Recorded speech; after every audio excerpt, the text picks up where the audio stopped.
సాతానికి ప్లాన్ తెలియలేదండి. సాతానికి ప్లాన్ తెలియలే. దేవుడి రక్షణ కార్యము, మానవుడికి విమోచన కార్యమని వాడికి తెలుసు అంటే యేసుని సిలువేసి ఉంటారంటారా? ఛాన్సెల.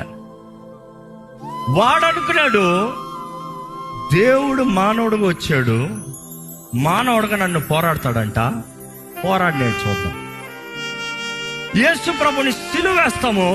వాడు అనుకున్నాడు దేవుణ్ణి నేను చంపాను అనుకున్నాడు.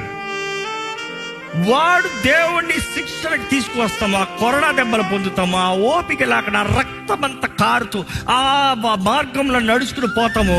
వాడు నవ్వుకుంటూ కూర్చున్నాడు. పాతాళమంతా నవ్వుకుంటా కూర్చుంది.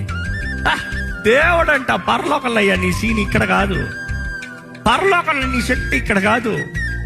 కానీ నిజంగా చెప్పాలంటే యేసు ప్రభు ఆయన ఓపిక లేకుండా నడిచినా కూడా he still in power. His plan is 100% success లోనే పోతుంది. అక్కడ ఎక్కడ మిస్ అవుతలేదు, ఎందుకంటే ఆయన స్ట్రాటజీ ఎక్కడ మిస్ అవ్వలేదు. మానవుడికి క్రయధనము చెల్లిస్తానికి రక్తము చిందించబడాలి. లేఖనాలు నెరవేరునట్లుగా క్రయధనము రక్తము. దేవుడు అంటాడు నా నుండి రక్తం పోతుందా, ఇదిగో మానవుడా, ఇప్పుడు నుండి ప్రతి మానవుడికి క్రయధనం నా రక్తం.